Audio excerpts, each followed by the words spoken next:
ಅಂದ್ರೆ ಈ ಭಟ್ರ ಕಣ್ಣಿಗೆ ಬಿದ್ದಿದ್ದು ಯಾವಾಗ ಅಂತ?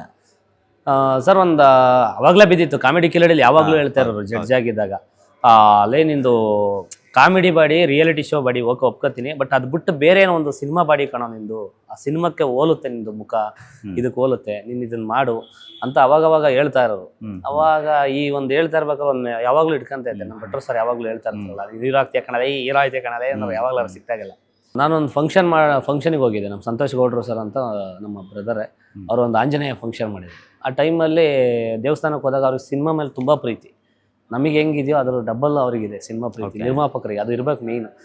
ಅವರು ಹಿಂಗೆ ಒಂದು ಕತೆ ಮಾಡೋಣ, ಒಂದು ಸಿನಿಮಾ ಮಾಡೋಣ ಮನು ಅಂತ ಹೇಳಿ ಒಂದು ಮಾತಾಡ್ತಾ ಇದ್ರು. ನಾನು ಹ್ಞೂ ಸರ್ ಮಾಡೋಣ, ಇಬ್ರು ಸೇರಿ ಒಂದು ಮಾಡೋಣ ಅಂತ. ಅವರು ನಮ್ಮ ಕಾಮಿಡಿ ಕಿಲಾಡಿಯಲ್ಲಿ ತುಂಬ ಎಲ್ಲ ನೋಡಿದ್ರು ನಮ್ಮ ಪರ್ಫಾರ್ಮೆನ್ಸ್ ಎಲ್ಲ. ಆಮೇಲೆ ಅದೇ ಟೈಮಲ್ಲಿ ಭಟ್ರು ಸರ್ ಯಾವಾಗಲೂ ಹೇಳ್ತಾ ಇರೋದು.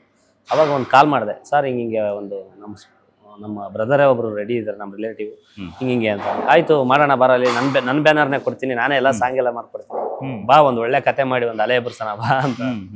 ಆಯ್ತು ಅಂತ ಎಲ್ಲ ಒಂದು ಟೀಮ್ ಮಾಡಿ, ಆಮೇಲೆ ನಮ್ಮ ಕೆ ರಾಮನಾರಾಯಣ್ ಸರ್ ಡೈರೆಕ್ಟರ್, ಅವರು ನಮ್ಮ ಡೈರೆಕ್ಷನ್ ಅವರೇ ಮಾಡ್ತಾರೆ. ಒಬ್ಬರ ಟೈಸನ್ ಒಳ್ಳೆ ಡೈರೆಕ್ಟರ್, ಒಂದು 500-600 ಸಾಂಗ್ ಬರ್ತಿದ್ದಾರೆ. ತುಂಬಾ ಒಳ್ಳೆ ಎಲ್ಲ ಹಿಟ್ಟಾಗಿರೋ ಸಾಂಗ್ಗಳೇ ಬರ್ತಿದ್ದಾರೆ.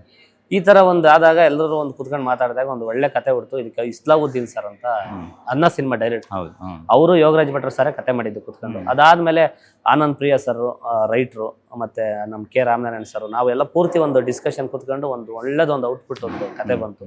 ಇವತ್ತು ಕುಲದಲ್ಲಿ ಕೀಳಿ ಅವರು ಸಿನಿಮಾ ಕುಂಬಳಕಾಯಿ